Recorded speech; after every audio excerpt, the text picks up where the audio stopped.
como a gente já falou bastante antes, mas eu vou voltar muito rapidamente, na Haggadah de Pesach, que a gente está estudando, o primeiro item, apesar que a gente já se estendeu um pouquinho, mas eu acho que convém dar mais uma última pincelada para a gente poder fechar. Página 1, tá? Muito bem. Então você tem, já vimos, mas eu vou fechar só um pouquinho melhor a ideia.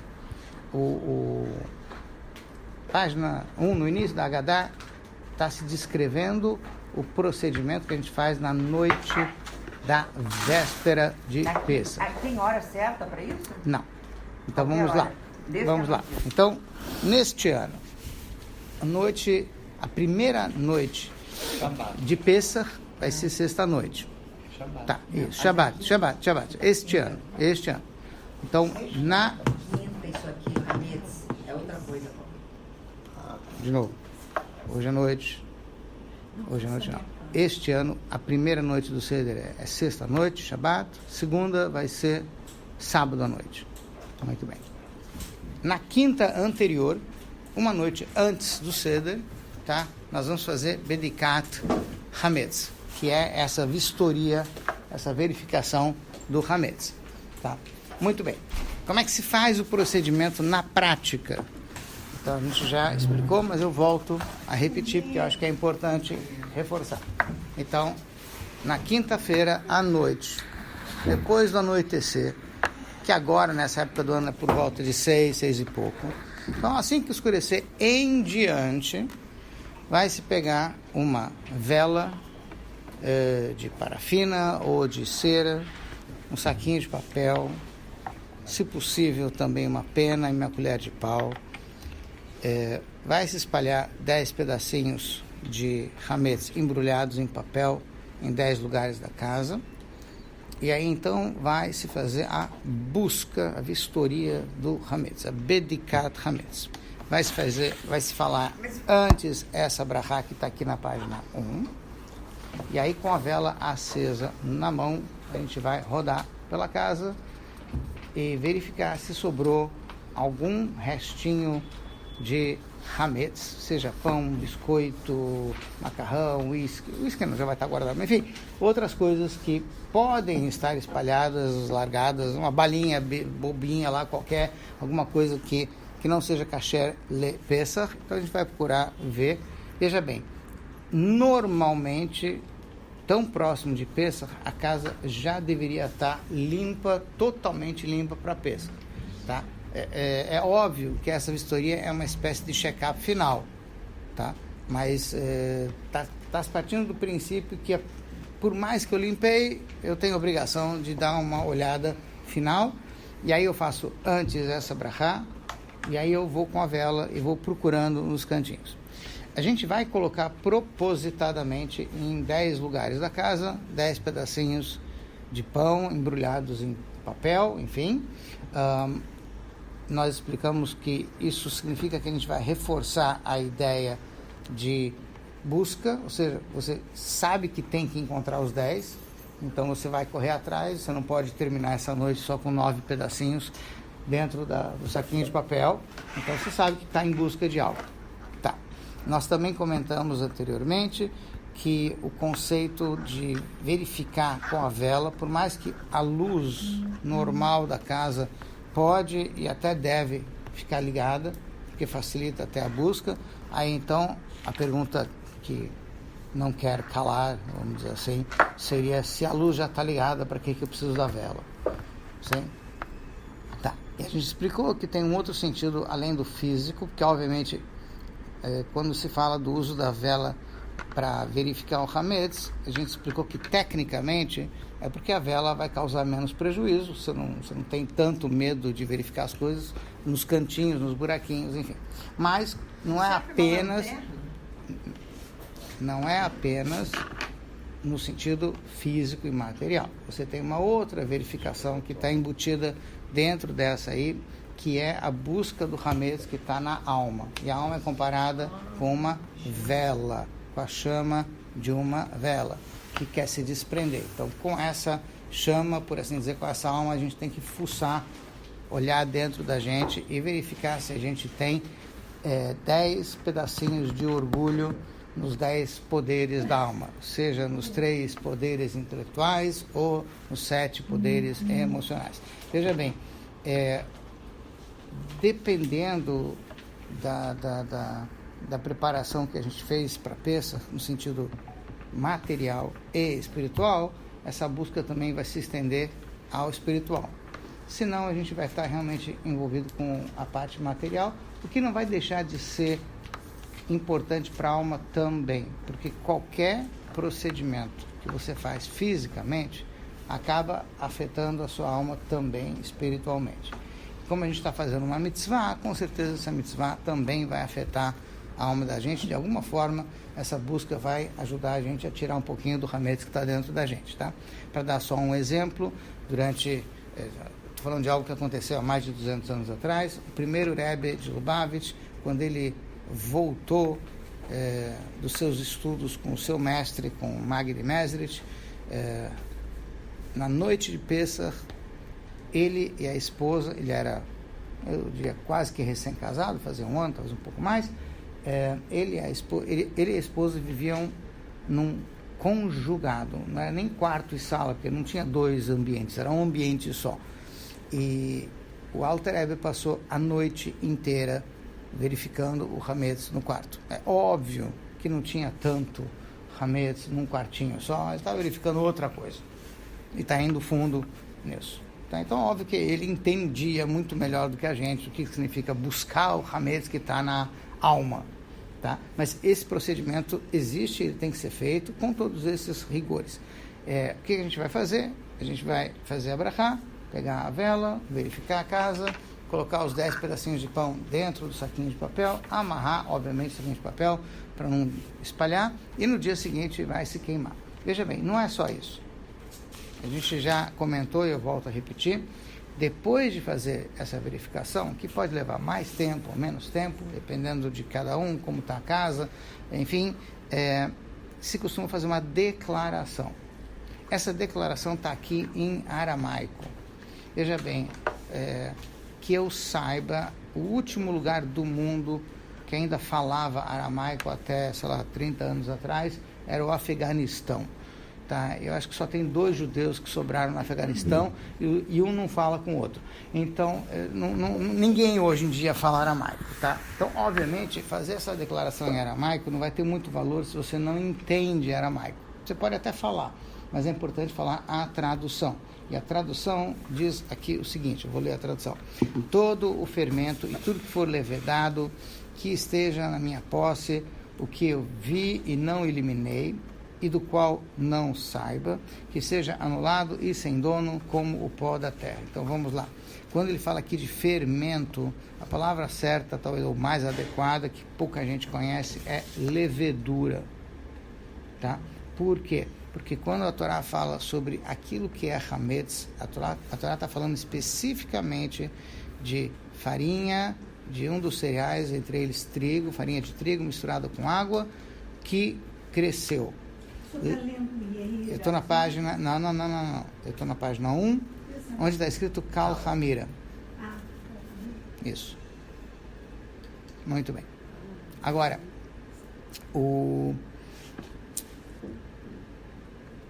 Estava falando tudo que for revedado. O que a gente chama de hametz, e tem uma outra palavra em hebraico que é seor, tá? Hametz é o que levedou, seor é o que provoca essa levedação, a fermentação, tá? Então é chamado de levedura. Como funcionava até uma época, enfim, em algum lugar, talvez ainda façam isso. Antigamente você tinha a água e a farinha. Misturou a água e a farinha, você tem uma massa. Essa massa, se você deixar descansar, ela vai crescer. Muito bem. Mas ela não cresce tanto. Ela cresce um pouquinho. Então, o máximo que você vai conseguir fazer é um pão árabe, tipo. Algo nesse estilo. Tá? Com esse tipo de consistência. Muito bem. Europeus não costumam comer, ou hoje já comem, mas não costumam fazer pão árabe, não é o estilo. Na Europa se faz aquele pão que enche mesmo, pão grande, pão, enfim. Então, como é que o pão cresce tanto? Você precisa de um reforçozinho na massa para que ela fermente mais, para ela cresça mais, levede mais, que a palavra no caso seria levedar. E para isso, antigamente, tinha-se o seguinte: você está fazendo uma massa. Acontece muitas vezes da massa não dar certo, não pegar. E aí então ela azeda. Sim? Então ela não cresce, mas ela azeda. O que significa que ela azeda? Que ela está com o fermento dentro de si, mas ela não cresce, ela não está conseguindo crescer. Se eu pegar um pedacinho dessa massa que azedou e colocar na outra massa que eu estou acabando de fazer agora, a outra cresce mais rápido. Tá? Isso é o que se chamava antigamente de fermento. Tá? Ou, a palavra mais certa era levedura. Tá? Então é assim que se fazia pão. Eu quero que ele cresça mais, eu pegava um pouquinho dessa massa que azedou e colocava na outra massa, e aí a massa crescia. Tá? Então isso é o que a Torá chama de seor. Seor é aquele que faz o outro crescer mais. Tá? E ambos, os dois, eram feitos de água e farinha. Tá? Um cresceu, um não cresceu. Enfim. Então as massas que não cresciam, que azedavam, eram úteis, porque você usava elas como fermento para as outras massas crescerem. Muito bem. É desse tipo de hametz que a gente está falando aqui. O fermento, então, seja essa massa, esse fermento natural, vamos chamar assim, seja o pão, biscoito, macarrão, enfim, qualquer outra coisa que foi feita de água e farinha, que levedou, tudo isso a gente faz questão de declarar que eu não quero ser dono disso, que isso seja anulado como pó da terra, não tem, para mim não tem valor nenhum. Tá, a gente fala tudo isso depois de ter procurado o hametz em casa. Ou seja, por mais que eu tenho certeza, ou pelo menos tenho quase certeza, de que não sobrou nada de hametz na minha casa que vai ser usado, porque o que tinha que guardar para depois de Pêssego já deve estar guardado e bem fechado, enfim, para ninguém acabar usando, mas a declaração a gente faz. Por quê? Porque a ideia é de que eu também faço questão de dizer que eu abro mão de qualquer coisa que esteja na minha posse de hametz. A gente já comentou, e eu volto a falar, que o que a gente fala e o que a gente faz tem um efeito muito grande sobre as nossas emoções e sobre a nossa alma. Então, por exemplo, o fato de uma pessoa se acostumar a não falar certas palavras negativas, ou a não falar palavrão, ou a não falar, enfim, o fato da pessoa se habituar a falar só o positivo vai afetar em algum momento a pessoa a ser mais positiva. Por mais que você vai dizer, mas são palavras, não são palavras, mas as palavras afetam a gente também. Tá? Pessoas que falam palavras de baixo calão acabam se tornando pessoas mais rudes, mais grosseiras. Tá? Ah, mas ela só falou tal palavra. Sim, mas isso afeta a pessoa também. Tá? Então tem a ver com o refinamento. Isso, óbvio. Tá? Mas estou dizendo que a própria pessoa também. Por mais que ela diga, eu só falo de vez em quando. Enfim. Tá? Então, o que a gente está dizendo aqui é o seguinte: o fato de declarar que o hametz não é meu também ajuda a gente a tirar um pouco do hametz que está dentro da gente e ajuda a gente também a declarar oficialmente que o hametz que a gente tem, que não esteja visível por algum motivo, que ele também deixa de estar na nossa posse. Por que é importante fazer isso? A gente comentou antes também que tem 8 mitzvot da Torá relacionadas com o Pêssego. Uma delas é que a gente não pode possuir o hametz. A gente não pode consumir o hametz, sim? A gente não pode ter proveito desse hametz, não posso comercializar, não posso comprar nem vender hametz ao longo de Pêssego, por mais que eu nem use, tá? Não posso ter proveito dele, não posso usar o hametz para alimentar meu cachorro, meu animal, enfim, o que for. Então não posso ter proveito do hametz, eu também não posso possuir, não posso ter ele na minha posse. Daí porque a gente fazer hoje um outro procedimento que é a venda, a procuração de venda do hametz, tá? A ideia da procuração de venda do hametz é uma forma de facilitar a vida da gente. Em outras palavras, houve época, eu estou dizendo mais de 300 anos atrás, onde não se fazia esse procedimento da procuração da venda. Por quê? Porque o hametz que se tinha em casa era fácil de acabar com ele antes de Pêssego. era só comer. Não era grande coisa, tá? Mas, de uns 300 anos para cá, ficou difícil. Por vários motivos, vou dar só um exemplo. Muitos judeus, há 300 ou mais anos atrás, viviam de pousadas, na Europa, estou falando, de pousadas que eles alugavam, enfim, que eles arrendavam. E nessas pousadas, na estrada, enfim, eles serviam comida para os viajantes. E uma das coisas que na Europa se fazia muito, se vendia muito, era a vodka. Até porque nos países frios, enfim, a vodka ajuda a se aquecer. Então, a pessoa tinha que ter uma destilaria de vodka em casa. Vodka é feita da fermentação, da levedação do trigo. Então, não tinha como ele se livrar. Trigo. Também dá para fazer vodka de batata, também dá para fazer de outras coisas, como tem Slivovitz, que é a vodka de ameixa, se eu não me engano. Dá para fazer vodka de tudo, tá? Mas a mais comum, principalmente na Ucrânia, na Polônia, é de trigo. A Ucrânia é chamada de o celeiro da Europa. É algum lugar que tem mais trigo, tá? Então, assim, a Ucrânia e Polônia, durante muito tempo, foi a mesma coisa. Então, ali, a parnassá de todo mundo era a vodka, era feita de trigo. Como é que o cara vai se livrar da destilaria de vodka que ele tem, que é a parnassá dele, que é o sustento dele do ano inteiro? Tá? Então, começou a se tornar um problema se livrar do hametz. Mas, veja bem, eu não preciso jogar fora a destilaria, ela só não pode estar na minha posse. Eu não posso ser dono do hametz ao longo dos 8 dias de Pêssach. Então, criou-se, depois de muito pensar, de muito matutar sobre qual seria a solução prática, criou-se um sistema onde o rabino da comunidade, ele se encarrega de fazer a venda do hametz por 8 dias.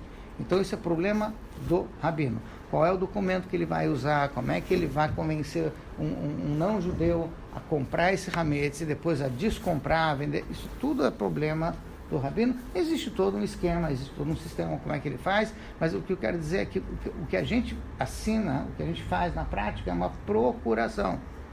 A gente está dando ao rabino poderes para vender o hametz que está na minha propriedade. Por isso que é importante colocar não só a assinatura, porque a assinatura confirma que você concorda em fazer a procuração, mas você precisa colocar o endereço, porque é isso que você está vendendo, o hametz que se encontra naquele endereço. Você não precisa necessariamente especificar em que quarto, em que ambiente, em que armário, enfim, está o hametz. Uma vez que o hametz que está naquele, onde quer que ele esteja guardado. Até porque você nem sempre vai ter um lugar apenas onde você pode guardar todo o hametz. Tá? Muitas vezes tem coisas que só podem ficar na geladeira ou congelador, aí você tem que embrulhar, lacrar e deixar lá, porque senão estraga. Tipo, dependendo do caso, vai ter um monte de coisas que... deixamos de comprar, sabia? Isso ajuda. Isso é simbólico, Não mas tem isso é uma nada. coisa simbólica. Não, tem que ser com valor legal. Mas a pessoa vai lá mesmo e compra as coisas, não fica lá, isso é uma coisa simbólica. Então, deixa eu explicar. Não é simbólico. Esse é o problema da palavra simbólica, é que simbolismo significa não é real. Tá? Se não é real, não tem validade. Explico. Não existe nada no judaísmo que seja simbólico. Ou é ou não é. Porque se for simbólico, não é real. E a Torá foi dada para ser feita com coisas da realidade. Não são virtuais, são reais. Tá? O que acontece? Compra e venda, principalmente hoje em dia, é uma coisa que é real, mas pode acontecer também de forma virtual. Você tem compra e venda na internet, você nem vê o produto. Tem compra e venda de ações, tem compra e venda de um monte de coisas que você não vê. É totalmente real, tanto que você perde dinheiro e ganha dinheiro com esse tipo exatamente, com esse tipo de coisa. Tá? Então, o que acontece em relação ao hametz? A gente está fazendo, eu volto a repetir, uma procuração. O que significa isso? Eu estou dando poderes ao rabino fazer uma transação. A transação que ele está fazendo é real. Ou seja, ele vai sentar com uma pessoa, vai se assinar documentos, vai ter um fiador, inclusive, um avalista, que vai, caso esse não-judeu não possa cobrir, eventualmente, no final da compra, a compra dele, então vai ter alguém... Ou seja, o procedimento é legal, tá? O que acontece na prática? Só para dar um exemplo, existem produtos hoje em dia que você vai numa loja, seja ela real ou virtual, paga a entrada, paga um pequeno valor e leva o objeto para casa. E depois vai pagando em prestações. Muito bem. Então, o fato de você ter pago algo, uma parcela pequena, não significa que você já não seja dono. Tá? A questão é que depois, se você não pagar as outras parcelas, você vai ter que resolver a outra questão das parcelas. Mas o objeto já está na tua mão. Tá? Tem outras coisas que o objeto vai ser seu, mas não vai para a tua mão enquanto você não terminar de pagar. Depende do objeto, depende da compra. Sim? Tá. Então, esses tipos de compras existem hoje em dia. Então, o que está acontecendo aqui? Todo o Hametz está sendo vendido para o não-judeu, ele vai pagar um valor de entrada, e tudo isso pertence a ele. Mas ele ainda não pode levar nada, porque ele não terminou de pagar. Sim? Tá. Então, o final do trâmite dessa venda vai acontecer depois de Pêssach. E aí, então, se ele... esse é o acordo que ele vai fazer com o rabino, tá? Na medida em que ele não tem interesse de pagar o resto do valor, então o rabino vai, então, está desfeito o procedimento. Ou seja, valeu durante 8 dias, que é isso que você precisa. Então, o que cabe a nós fazer é isolar, separar, lacrar aquilo que for Hametz, para a gente não usar durante os 8 dias de Pêssach. Mas a venda, a procuração tem validade legal, total. Veja bem, eu já comentei algumas vezes. Hoje em dia, se uma dona de casa pegar um guardanapo de papel e escrever nesse guardanapo, devo tanto para fulana de tal, e levar para o Ministério do Trabalho, a empregada pode cobrar. Tá? E dá processo. Por mais que seja um papel vagabundo, com uma assinatura, tem validade. Tá? E eles falaram, vai ser muito difícil desprovar o que foi assinado e escrito num papel. Então, por mais que, digamos assim, eu vou pegar a pior cenário possível.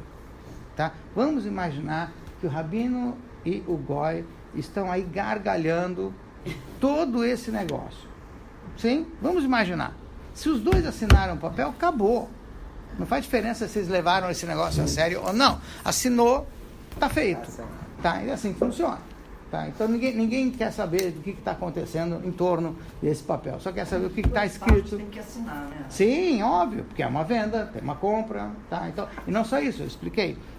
Principalmente o pessoal do Lubavitch faz questão de colocar também um fiador, um avalista. Tá? Então o goi compra, mas se ele não pagar, tem um fiador Yiddish. Esse fiador Yiddish tem que vender o Hametz dele com outro rabino. Tem que ser entre o fiador? Sim, porque tem que ser alguém que tem condições de pagar. E aceite não deve ser fácil. O quê? Arranjar uma pessoa goi que não tem. É muito fácil. Eu conheço o goi que compra esse Hametz que a gente está vendendo. Ele é o diretor administrativo da Yeshiva de São Paulo. Ele tem uma noção. Ele sabe muito bem o que ele está fazendo. Explicaram para ele, falou, muito bem, se a comunidade precisa de mim, se eu posso ser útil, por que não? Nada de tão complicado. Só isso. Não precisa, você não está enganando o goi. Você não está fazendo uma mutreta com ele. Você está fazendo uma coisa legal. Você está explicando para ele. Ele sabe o que ele está fazendo. Que me custa fazer isso? Ele entende tudo isso. É óbvio. Ele vive isso. Ele está lá. Ele conhece. Estou dando só um exemplo da nossa realidade. Tá? Então, assim, isso não é simbólico. Isso é real. Por quê? Porque a gente tem que ter uma solução prática para problemas práticos. Mitzvot afetam a vida física real da gente, não é uma coisa só virtual, imaginária. Vender ou comprar envolve dinheiro. Sim, ou não. Ou Na internet não. você tem Pois hoje é, mas- Bitcoin. Você tem uma moeda que nem existe. Sim, sim, tudo bem. Mas como é que é feito isso? É um documento, Mas um contrato. não Está entra o vendo? dinheiro, o goi não paga? Tem dinheiro, tem uma troca de dinheiro. Ele vai pagar um valor e depois esse valor vai ser restituído. Vai ser devolvido. Então tem o dinheiro. Claro que tem dinheiro, mas não é a gente está dando procuração.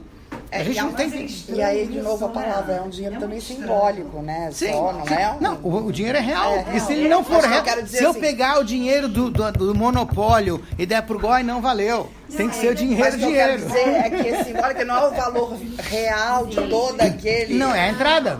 É. Como em qualquer compra, a entrada é real. Ela pode ser um valor pequenininho comparado com o valor do objeto, mas ele é um valor real. Existe. Entende?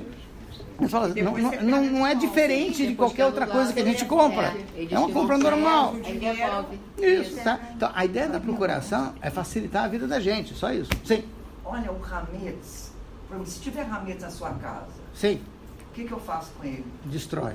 Tudo. Não, de novo. Antes de Pêssar, o que você vai precisar usar para depois de Pêssar, você guarda em algum lugar, seja armário, onde for, lacra dentro do possível, para você não acabar usando sem querer. Não, eu não vou usar. Isso, mas Tá. é só isso. Tá, entendi. Não precisa fazer mais nada. Quer dizer, sabe que eu pensei que não pode ter Hametz dentro de casa. É o ideal. É o ideal, mas não é muito possível dentro da nossa realidade. Quando se conseguia fazer isso, muito bem, entende? Mas hoje, eu vou dar um exemplo. Antigamente, quando falando antigamente, não é há tanto tempo atrás, se fazia macarrão em casa. Então você faz o que você precisa.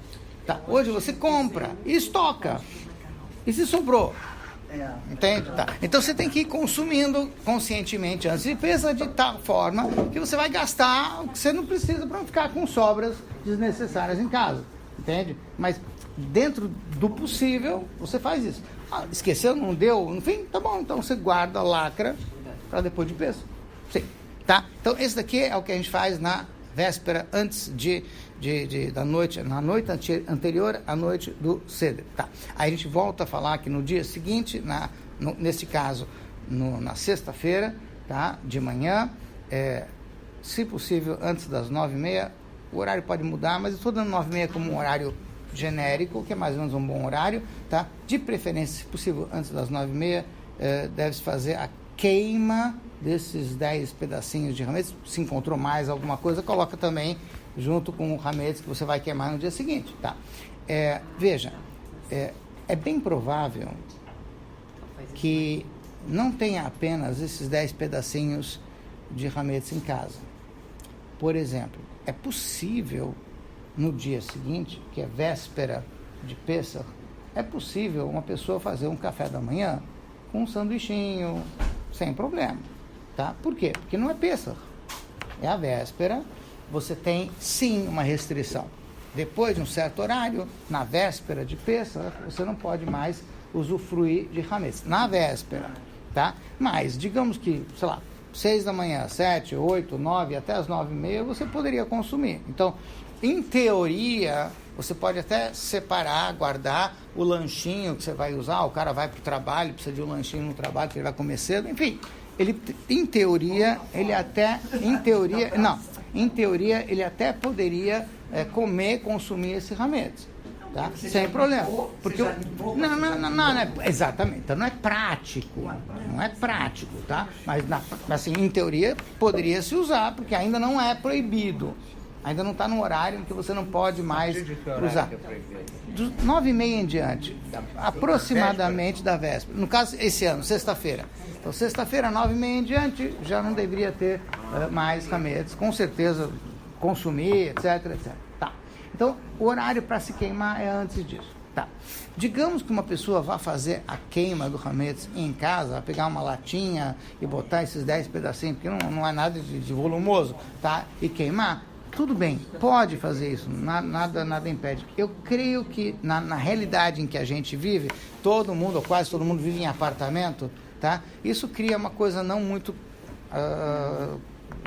confortável, vamos dizer assim, porque é fumaça, é cheiro, enfim, vizinho reclamando e outras coisas assim. Por isso, de modo geral, as pessoas têm feito essa queima do hametz, num lugar fora de casa. Por exemplo, na grandíssima maioria das vezes, a sinagoga tem algum pátio no qual se faz a queima do hametz, que é um lugar, vamos dizer assim, público, onde teoricamente não vai incomodar ninguém, e aí então todo mundo vem para a sinagoga com a sacolinha, ou manda para a sinagoga através de alguém com aquela sacolinha e queima.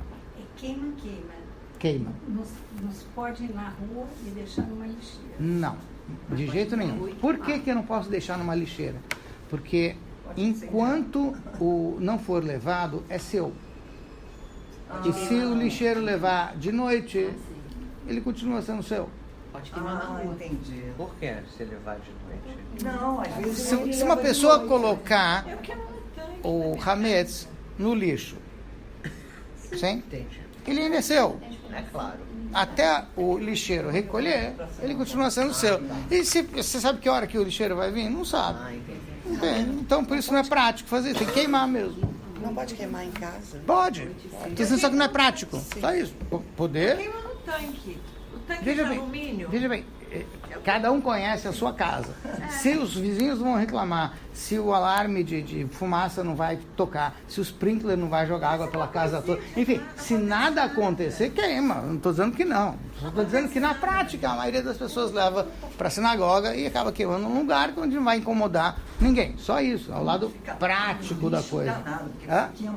fica um lixo, né? Tudo bem, estou falando. É o bom lado, fazer uma sinagoga é o lado mesmo. prático. Só isso. Tá. Muito bem. Então, o que a gente faz? No dia seguinte, nesse horário, até 9h30 aproximadamente, tá? A gente, a verdade, poderia... Bom dia. Poderia queimar até as... Um incêndio. Deixa eu só... Bota o quê? Saco de papel? Um minutinho. Isso. Papel toalha. Só um minutinho. Só um minutinho. Só se for aquela... Papel toalha. Deixa eu esclarecer um detalhe. Eu estou dando um horário que mais ou menos não tem muito erro e serve para qualquer ano, tá? Que é o seguinte: por volta de 9h30 da véspera de Pêssar, deve-se parar de consumir, de comer hametz, caso a pessoa esteja comendo, tá? Da manhã. 9h30 da manhã da véspera de Pêssar, sexta-feira. Isso, tá? Até 9h30. Até as 10h30, até uma hora depois, você tem tempo de queimar. Tá? Maiores detalhes, por que 9h30, por que 10h30, a gente explicou na aula anterior, então eu não quero voltar porque vai levar muito tempo. Mas o importante é saber o que tem que fazer na prática e, se Deus quiser, depois a gente volta em outra ocasião para explicar melhor o porquê desses horários. Tá? Mas o importante é que na véspera de Pêssar, de preferência, a gente já tem que estar sem o hametz, o que sobrou, aqueles 10 pedacinhos da busca da noite anterior, eles vão ser queimados pelo menos até as 10h30 da manhã, aproximadamente, do dia seguinte. Tá. Assim como na noite, depois que a gente juntou os 10 pedacinhos, guardou, a gente falou essa declaração de que tudo que está aí não é mais meu, que seja anulado como pó da terra, que não tem valor, essa que é a ideia, tá? Não pertence mais a mim. No dia seguinte, depois de queimar o hametz, a gente também faz essa declaração. E aí a gente diz quase a mesma coisa, só que é uma declaração um pouquinho maior, onde a gente diz que todo fermento e todo hametz que esteja na minha posse, que eu vi, que eu não vi, que pertence, não pertence, enfim, a gente diz que tudo isso não tenha valor nenhum. Tá. Depois disso, tem uma pequena oração, Yehiratzon, onde a gente declara que assim como eu estou queimando o hametz físico, que Deus ajude a tirar a maldade, o egoísmo, as coisas negativas, queime tudo isso que está dentro de mim e que tire toda a maldade da face da terra. É um pedido para que o hametz físico e o espiritual sejam eventualmente eliminados e a gente possa ter uma vida melhor, tá? Por quê? Porque na medida em que existe o egoísmo, o egocentrismo, isso afasta a pessoa de Deus. Não quer dizer que a pessoa não possa fazer mitzvot. Por isso que tem que ter a verificação do hametz. Por quê? É possível, é real uma pessoa ela comer kasher e acender vela de Shabbat, e cumprir o Shabbat, e fazer uma série de mitzvot e ser egoísta. Isso é egocêntrico. Entende? Quer dizer, ele está fazendo um monte de coisas lindas e maravilhosas para Deus, porque ela quer um lugarzinho garantido lá no Gan Eden, em algum lugar, enfim, tá? E não deixou de ser egoísta, não deixou de entende? Sim. Religião, o medo, o temor a... Veja, não, sobrou o hametz. Entende? Tem hametz na alma, é isso que eu estou falando. Rabino, por que a gente fala sobre o espírito de julgamento? Tipo, julgamento. Aqui, sim, porque a maldade é um derivado da justiça. É muito doido isso. Mas é. Tá? O que significa? Porque a diferença entre o justo e o tirano é muito sutil. Que os dois se impõem. Se impõem. Você está se impondo. Tá? Se você se impõe para o que é certo, é uma coisa boa. Mas do certo para o não certo é muito sutil a diferença. Poder. É, a ideia de poder. E poder pode corromper. Tá? Então é aí que você tem o julgamento na história. Tá? Ou seja, Hashem eliminando o mal também é uma forma de justiça. No bom sentido agora. Sim? Não no outro sentido de impor poder, de querer enfim, de ocupar todo o espaço. E talvez seja isso também que muitos tiranos se escondem através do manto dos justos. Ah, sim, claro. Eles se acham justos, obviamente. Sim. Então vamos lá. A declaração que a gente faz de noite e a declaração que a gente faz de dia tem uma sutil diferença. Na de noite a gente diz todo o hametz que eu não encontrei. Na de dia a gente fala todo o hametz que eu não vi também. Tá. Por quê? Porque de noite, antes do Pesach, é possível, como a gente falou, que a pessoa guarde um lanchinho para comer no dia seguinte. Então tem o hametz que ele sabe que existe e que ele pretende usar. Então a declaração de que todo o hametz, não é todo, aquele que eu não separei. No dia seguinte já não tem mais nada que se queira guardar para depois. Então se diz aquele que eu vi e que eu não vi, que eu não separei nada. Então por isso que tem uma leve diferença entre a declaração da noite e a declaração do dia. Tá, isso é página 1.